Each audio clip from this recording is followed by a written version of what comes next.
aqui para dizer que, entretanto, esqueci-me, penso que dezembro, de falar sobre 2 livros que li já há algum tempo.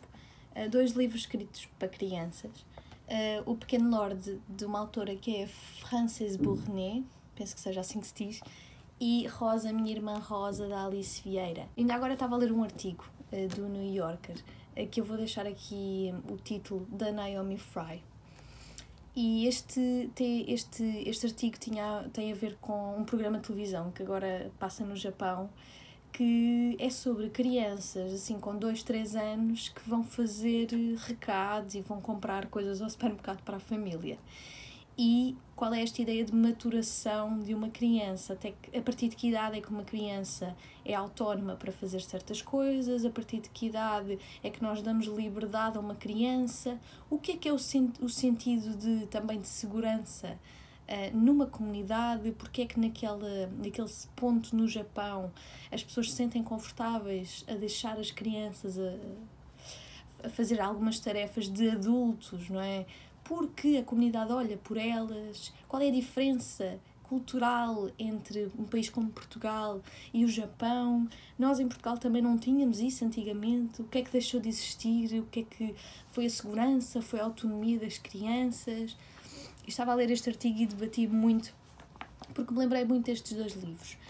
O Rosa, Minha Irmã Rosa tem a ver com uma menina que é filha única e que fala não só da sua família mais chegada, que são os pais, mas da família mais alargada, digamos assim, como os avós. Ela lembra-se muito de uma avó que morreu, a outra avó que está mais presente, e a chegada de uma irmã. E como é que será dividir esse espaço, como é que será aprender a não ser a única, a especial, e o amor pela subsistência, não é? De uma família que muitas vezes se desmorona pelas mortes, e ela fala muito também da estagnação em termos... Não se pode falar se calhar tanto de estagnação, mas mais de progresso nas novas gerações face a algumas mentalidades, que ela até diz, eu acho que a avó Elisa só não gosta de progresso que ela não entende, daquele progresso que ela acha que não serve para nada, mas eu penso que tudo serve para alguma coisa, mesmo que a gente ao princípio não entenda bem para quê. Este livro tem algumas lições que eu acho que há, tanto para crianças como para adultos. Lições também sobre a estrutura familiar não ser aquele embrulho bonitinho que as pessoas fazem parecer. Portanto, as crianças muitas vezes não querem estar com a família, nem sequer gostam muito de estar com a família, gostam mais de alguns membros de família do que outros, consideram os amigos membros de família mais chegados emocionalmente do que a própria família tradicional. Isto é um bom livro para pensar e para repensar como é que nós muitas vezes forçamos as crianças e os jovens a ter algumas atitudes de pertença forçada e que depois não dão muitos frutos no futuro e só criam relações entre os seres humanos muito, muito falsos. Relações falsas. Depois temos o Pequeno Lorde, que não tem nada a ver. Nós aqui temos, não é em Portugal, portanto isto passa-se entre o Reino Unido e entre os Estados Unidos. Este rapaz, ele é rafeiro, segundo o seu avô. O seu avô é um aristocrata inglês que vê os americanos como cães sujos. E o filho dele, para mal dos seus pecados, um dos filhos herdeiros, casa com uma americana. E esse filho acaba por morrer, dessa relação surge então o Pequeno Lorde, que ele depois vem a descobrir que é herdeiro por uma linhagem já bastante desfalcada de um aristocrata inglês. E portanto esta relação de passar de pobreza, de um contexto não só familiar com a sua própria mãe, que viviam sozinhos, como o contexto da aldeia onde ele vivia, com as pessoas, os trabalhadores, não é? E depois passar para um contexto em que há um reino, digamos, há toda uma construção de poder que faz com que haja bastantes discussões acerca das classes sociais, acerca da maturidade da criança face à vida adulta. Uma criança é confrontada com um cenário familiar, político, histórico diferente e ela automaticamente cresce. Só que eu senti muito que a construção deste livro foi um tanto ou quanto idealista, porque esta criança, ela é perfeita em todos os níveis. Isto faz-me lembrar um bocadinho como aquelas crianças do programa de televisão do Japão que a Naomi escreve no New Yorker, que é estas crianças de 3 anos já sabem manusear o dinheiro, já sabem no supermercado tomar as decisões entre este alimento ou outro, caso não haja o que queiram, e portanto isto é muito idealista, parece-me. Sabem porque é que eu pensei que isto era idealista? Esta criança muito crescida em termos de personalidade e de decisões, porque nós não estamos habituados, porque nós infantilizamos as crianças. E, portanto, nós achamos que as crianças são seres quase inanimados, que são manuseados pelos adultos até terem capacidade. E, muitas vezes, nós infantilizamos o que não é infantilizável. Muitas vezes, os adultos são mais infantis até. E as crianças não são todas iguais. E este é um livro que mostra como uma criança pode ter princípios morais muito apurados, consciência de classe muito apurada, e portanto, achei bastante interessante.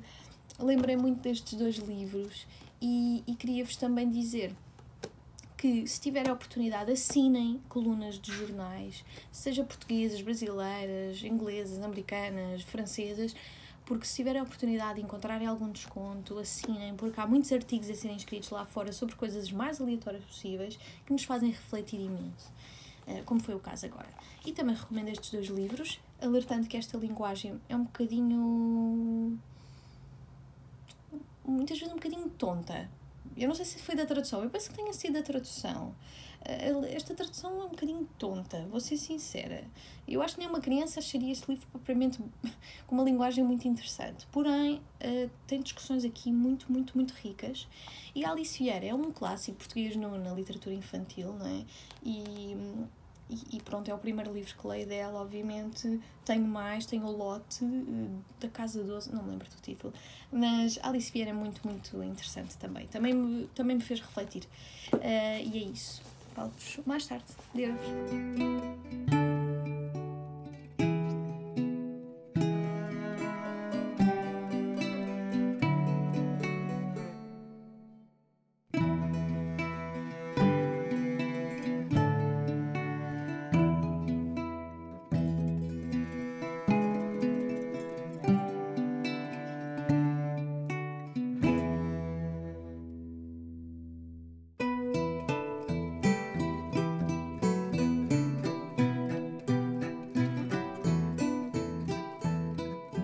Olá a todos e a todas, hoje é um novo dia e eu reparei que me esqueci também de falar deste livro.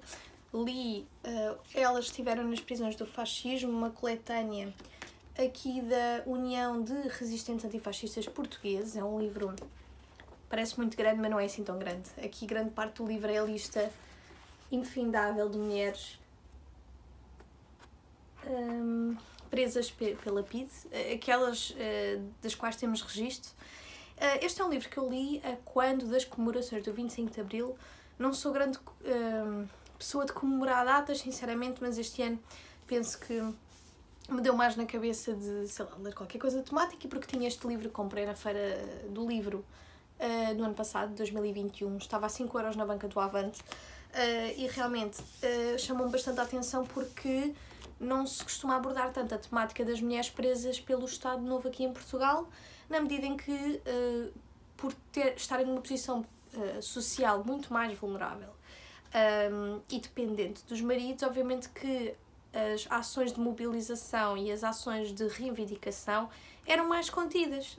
Então, nós neste livro, porque é que ele é um livro bastante interessante? Porque ele segue aqui várias vozes das quais nós nunca ouvimos falar, não é? Porque pertencem ao anonimato.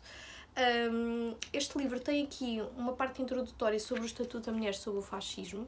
Esta parte introdutória ela é bastante interessante porque nos dá uma visão ampla, generalizada das leis que existiam na altura e de que forma é que elas concretizavam, não é, na falta de direitos políticos e civis das mulheres. Depois temos também aqui uma parte pertencente às organizações feministas num percurso de luta.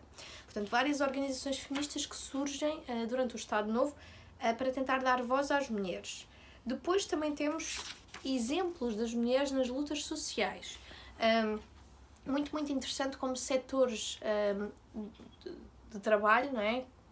Têxteis, até as pescadoras, enfim, uma data de setores em que as mulheres não só trabalhavam muitas horas associado aqui uma dupla jornada laboral, não é? Portanto, cuidavam da família, tinham filhos ainda, trabalhavam muitas horas e reivindicavam, como deve ser, não é?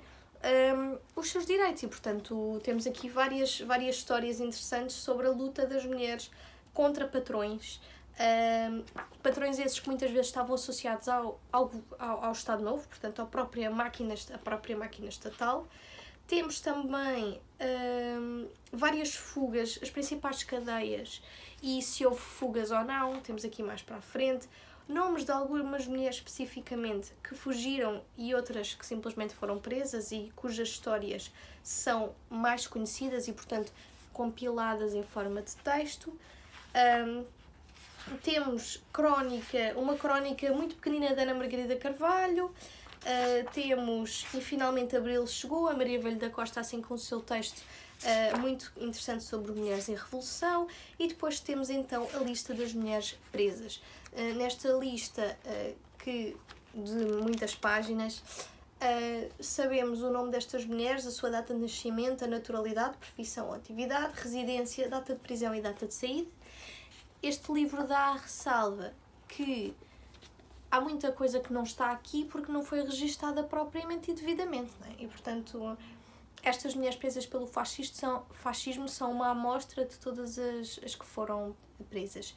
Tendo atenção que este livro, inclusive, vem com uma introdução. Tinha uma capinha aqui a dizer o número de mulheres que estiveram presas. Penso que tenham sido 1200 e tal aqui que haja registro. Está aqui 1755 mulheres presas pelo fascismo. Uma nota é que ele realmente não tem fontes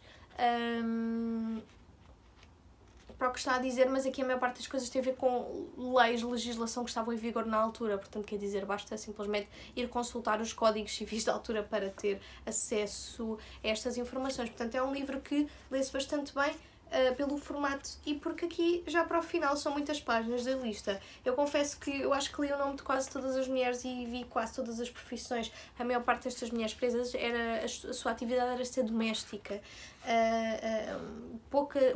Muitas mulheres aqui, curiosamente, são mulheres estrangeiras. E portanto, mas muitas são do norte, Portugal, do sul, muitas domésticas, muitas domésticas. E pronto, e é esta a recomendação que eu vos deixo, que se tiverem interesse ainda deve estar, com certeza, à venda. E aproveita já agora, se na Feira do Livro quiserem, procurar por este livro. Ele é capaz de estar lá porque ele saiu no ano passado. Se não foi no ano passado, foi em 2020, portanto ele saiu há mesmo muito pouco tempo.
todos e a todas, hoje é dia 17 de maio e venho falar sobre um livro que já li há umas semanas, mas um livro não, um conto, Singularidades de uma Rapariga Loura, do Eça de Queiroz.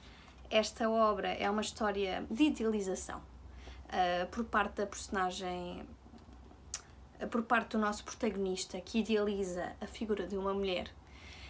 Como é um conto e como Eça de Queiroz é um precursor do realismo, foi em Portugal, não é? Obviamente que esta obra terá as suas particularidades, como as obras do Eça de Queiroz normalmente têm face a outros autores que nós vemos antes dele. Porque nós sabemos que um Camilo Castelo Branco e um Almeida Garrett, que são românticos, não é? Que seguem a linha do romantismo, nada tem a ver com o nosso Eça de Queiroz, que é um realista que vai contrapor esses ideais deixados por autores como os referidos. E, portanto, o nosso conto é um conto muito interessante porque o narrador, ele conta-nos uma história que lhe contaram, que lhe foi contada por um senhor chamado Macário, que parece não ter uma vida propriamente feliz. Já agora, isto é uma coletânea dos livros do Eça de Queiroz, esta tem vários contos. Este espaço social e físico é Lisboa. O Eça de Queiroz gostava muito de criticar a sociedade burguesa do século XIX, maioritariamente a lisboeta, que era a que ele conhecia melhor. O ano em que se ambienta a história, em 1823, penso que aqui esta obra tenha sido publicada em 74, exatamente. Estes são episódios que acontecem na vida do Macário na sua mocidade. Este Macário um dia encontra o nosso narrador e conta-lhe então a história da sua vida, que não é propriamente a mais feliz, mas é sem dúvida engraçada. A forma como o narrador escolhe contar esta história diz muito acerca das escolhas linguísticas e estéticas do nosso Eça de Queiroz. Este movimento realista vive por oposição ao romantismo na medida em que se tenta deixar de lado o subjetivismo extremado, o sentimentalismo exacerbado. Portanto, os realistas como o Eça de Queiroz viam que a sociedade precisava de um abanão. E esse abanão tem a ver com uma ambição de regeneração moral e de costumes. As pessoas viviam de vícios, e não é só vício relacionado com o prazer físico e carnal, era assim também moral. A simbologia por trás do crime, do adultério, da mentira, da ociosidade, da opulência, enfim, são tudo coisas que o Eça de Queiroz tanto critica nas nossas personagens. Penso que o nosso Macário seja um resquício ainda bastante vivo do romantismo. É uma personagem que carrega ali um aspecto, um valor aspectual quase de herói romântico, mas que não tem a carga dos heróis românticos. Ele parece ter ali alguns resquícios disso, e a nossa personagem feminina, a Luísa, é claramente o arquétipo do realismo. É uma mulher que comete alguns vícios, não vos direi quais são. Aliás, todo este conto, sendo tão curto, eu não vou falar sobre o seu conteúdo propriamente. Vou andar ali um bocadinho à volta para não vos estragar a surpresa. E ao mesmo tempo vou falar de forma a quem já tenha lido perceba o que eu estou a dizer. A nossa narrativa apresenta um recuo no tempo. O nosso narrador, eu vou-vos ser sincera, isto foi extraordinário, o facto de eu ter começado a obra e, como podem ver, dá-se aqui um sublinhado, porque tem a ver com o facto de o narrador dizer isto. Existe no fundo de cada um de nós, é certo, tão friamente educados que sejamos, um resto de misticismo, e basta às vezes uma paisagem soturna, o velho muro de um cemitério, um ermo ascético, as emolientes brancuras de um luar, para que esse fundo místico suba, se alargue como um nevoeiro, encha a alma, a sensação e a ideia. E fica assim o mais matemático, o mais crítico, tão triste, tão visionário, tão idealista como um velho monge poeta. Vejam como ele usa expressões como idealismo, como misticismo e visionário. Logo a seguir diz-nos: a mim o que me lançara na quimera e no sonho fora o aspecto do mosteiro do Restelo, que eu tinha visto na claridade suave e outonal da tarde na sua doce colina. Portanto, o nosso narrador assume e admite que está a ter um momento de fracasso, que é um momento a tender ali para o romantismo, em que ele sente aqui estas como os adolescentes dizem, estas vibes, estas auras, estes ambientes meio que noturnos, sombrios, como no romantismo. E sabe o que é mais engraçado? Ao tempo em que eu estava a ler este conto, eu tinha estado a preparar para um exame na faculdade sobre... é de literatura, mas passei ali os olhos ali pela questão do Eça de Queiroz, e havia um texto, algures pelos apontamentos, do próprio Eça de Queiroz, que dizia, algures por uma das suas divagações, é uma quimera, não é um ser vivo. Quando ele falou do movimento, seguindo o movimento realista, ele não gostava do idealismo, ele dizia que o idealismo era uma quimera, era um sonho. Não é um ser vivo. E é engraçado como o nosso narrador diz mesmo o que me lançara na quimera e no sonho. Vejam como o Eça de Queiroz utiliza as suas personagens, e inclusive é o narrador, para fazer passar a sua crítica ao romantismo. Qual é aqui a mensagem? A mensagem podem encontrar muitas, eu encontrei uma essencial. É a importância das correntes literárias na literatura e na análise que nós fazemos dos autores, especialmente autores como o Eça de Queiroz. Talvez os contemporâneos já não sejam assim tão apegados às suas correntes, se é sequer são associados a alguma. O narrador utiliza expressões como ser estúpido quando se cai no idealismo. Portanto, vejam aqui o ódio, o desdém que se tem ao romantismo. Quero deixar a ressalva que a linguagem é simples, mas não é simplista. Quero também deixar a ressalva de que o nosso narrador tem a intenção de não nos descortinar logo tudo no início, e, portanto, há um certo mistério à volta enredo, e portanto daí eu também não quero falar sobre isso. Há esta mulher é misteriosa de certa forma, o nosso Macar é muito mais transparente, ele é um produto de uma sociedade que atropela os outros sem grandes remorsos. A narrativa não explora propriamente os sentimentos das personagens, mas as consequências das suas ações. As personagens nunca têm tempo para se pronunciar acerca dos acontecimentos, elas simplesmente agem porque têm de agir com essa rapidez, e nós ficamos pela nossa própria percepção da moralidade ou imoralidade das ações. É importante mencionar que, sendo o Eça de Queiroz um realista, as descrições minuciosas são importantes, e um conto não lhe permitia, obviamente, elaborar, enfim, descrições minuciosas tão grandes como fez noutros livros, mas dizer que aqui, neste conto, de não sei quantas páginas, são mesmo poucas, os objetos têm um significado especial. Por exemplo, o Macário, ele percebe que alguma coisa não está bem por observar um leque, representação do leque. E não é só o leque o objeto que nos dá a entender algumas coisas que se podem vir a passar. Há outros objetos que têm essa função. Dizer que o Eça de Queiroz, assim como outros realistas, com as suas obras, o que pretendiam era acordar a sociedade para agir, não é? E para modificar o que está em decadência, os costumes estão decrépitos, e implantar no Macário esta ingenuidade por oposição à veia pecaminosa da nossa Luísa é uma jogada muito boa. Porquê? Porque no romantismo a mulher era um ser passivo que estava à mercê das ações inconsequentes do herói romântico. E ela também era descrita com este certo véu de pureza, de ingenuidade. E aqui é ao contrário. Portanto, o Eça de Queiroz pode argumentar que este livro coloca a mulher numa posição de pecadora, e isso é um legado da literatura preocupante, porque a mulher, desde a Bíblia, não é, que é vista como pecadora, mas vejam como aqui nós temos de olhar para um microcosmo, que é o seguinte: nós não estamos a avaliar face à literatura no geral, estamos a avaliar face à comparação com o romantismo, em que a mulher era vista como um ser passivo, ingênuo e desprovido de impulso, de ação, e nessa medida aqui há um contraste, e é engraçado como a Luísa representa esse contraste, e ela representa um macrocosmo dentro da época do Eça de Queiroz, que é qual? É esta burguesia viciada, decrépita, corrupta, que tinha tantos ideais de liberalismo e libertismo, e depois vai-se a ver e afinal era tudo farinha do mesmo saco, e não, enfim. E o Eça de Queiroz consegue articular isto tudo muito bem. Este é um conto muito divertido, muito curto.